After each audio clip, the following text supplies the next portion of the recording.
I moved to Jersey in 1984. In those days, I couldn't seem to save my life. I really couldn't.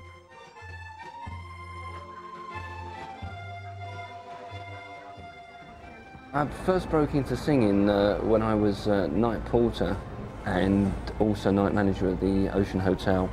And one of the guests had a birthday and they said to me, just out of the blue, get up and sing happy birthday. I said, I can't do that. Anyway, I did it.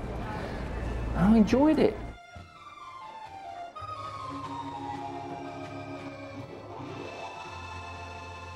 The stage name actually came into being when I worked at the Ocean Hotel, where it actually came from. I mean, Steve Ocean didn't sound right, but Stevie Ocean did.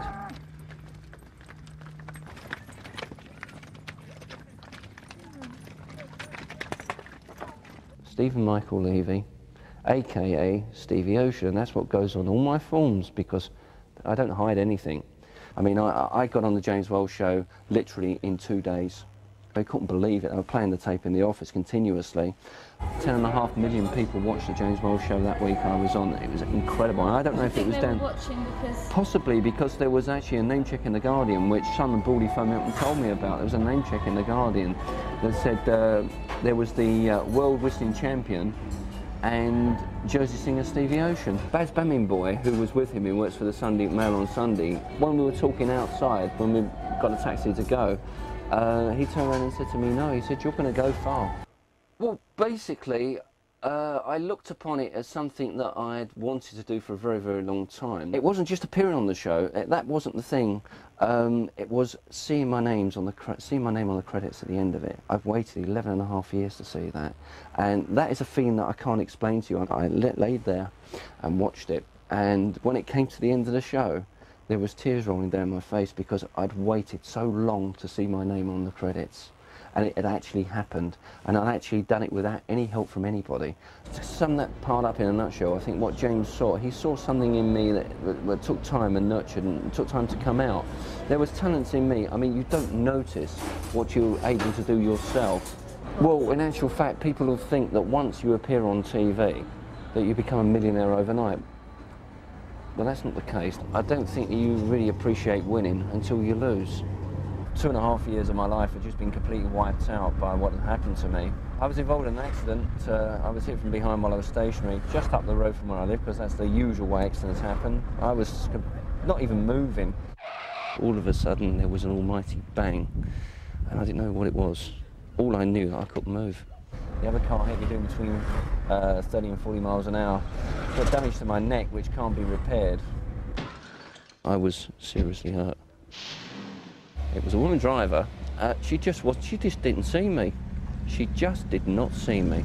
There was a crowd of people in a very, very short time. If you don't get an audience there in 30 seconds, you're finished. You might as well walk off. It was a nightmare. I just didn't know what was happening to me. I really didn't. I was actually going to be operated on, and it was called off at the last minute. I was in a lot of pain, which I mean all the time, but I don't really want to discuss that aspect. I've got TENS machines, which are used in pregnancy. It's on full blast all the time, and literally to have 18 volts going through you, which is more than a car battery. I mean, there's no way I can go out on you know, when it rains or anything, because I get belts from it. I literally get belts. I mean, it really does give you a belt. I'm going to be taught how to live with it. That's why I've actually managed to achieve going on a pain management course at the pain clinic at the hospital. And many thanks to Percival Jones and to Gloria and to my physiotherapist Eileen. But there again, as they said to me and as I've said to them, if you don't help yourself, nobody can help you.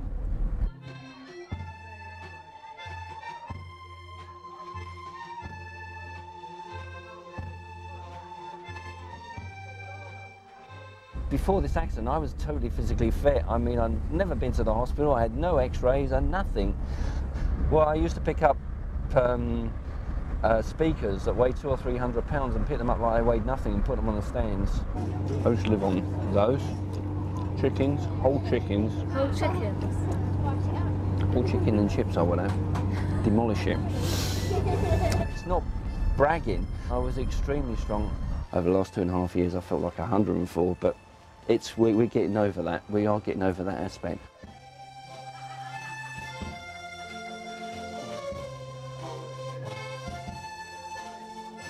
It's only because of the personality and strength of my personality and strength of mind, strong will, that I'm here. Because I wouldn't be here. I mean, anybody else who'd gone through what I've gone through would have killed themselves. And my doctor told me this.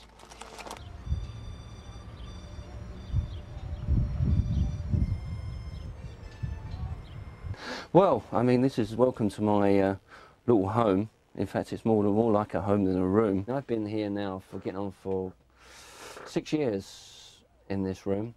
It's a nice room. I mean, it'll be decorated very shortly when certain things arrive from the UK, which eventually they will.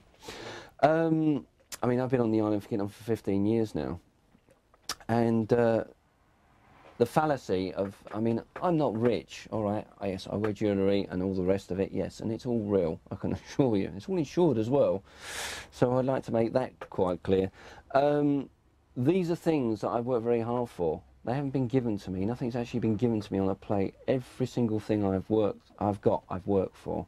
Here, we've got Caroline and Mark on their wedding day. I was best man at the wedding and actually arranged the whole wedding. This is my brother-in-law, who used to be a crew to the Queen Mother. There's my brother, who works for British Airways. There's a picture of my cousin there, who I've never met, but she works at Stringfellows in London. And I'm a member of QVC, and Cara Tritton very kindly sent me a personal signed autograph photograph, and there's one there from Julia Roberts, not the Julia Roberts, but the other Julia Roberts. My family knew Mike and Bernie Winters, and so I knew people in the business. I mean, but my mother knows Barbara Windsor very well. She's a good friend of hers, and she met her many years ago, I think before, when I was very, very small, when she stood on her foot at the bus stop. You wanted to hear the mouth. Well, I'm not going to say that for TV. There's no way that I'm going to say what she said, because there's more dots and dashes. Well, welcome to the top of the world. This is Fort Regent in the centre of St Helier in Jersey. There's the Crazy Golf over there where I used to work. I used to manage the Crazy Golf section. It looks a bit different from when I was there, but all the modifications and changes that have been done were things that I wanted at the time. We've just gone past Elton John's house, and that's I couldn't let you film because it's a secret. I'm one of the very few people who knows that Elton John has bought a house over here. How do you know that? I was told. Goodbye. I can't tell you. There are some things that I cannot mention. This is more than my life is worth, you know. But these people I mean, I've met Phil Collins, and I've met people like that, and Richard Branson, and these are friends of mine. I believe in UFOs. I've seen them. And I've seen genuine UFOs. These are not figments of my imagination. They are real. They do exist. For anybody to turn around and say we're the only intelligent beings on this planet, in the whole of the universe or the solar system or wherever, is ridiculous. Jersey's got the strongest sun rays in the world. I don't know if people know about this, but this is a known fact. It's because the island is small and it's mirrored by water, the intensity is in fact doubled. Right. So the heat from that sun is very, very intense, and it's mirrored off the sea as well. So you get double the intensity, and this is why even on a cloudy, overcast day on this island, you can get sunstroke very, very easily. Basically, there's lots of things in here. As you can see, I do collect. I'm definitely a Trekkie. I like things like that. Things of value and things of interest, things that will increase in value over the years.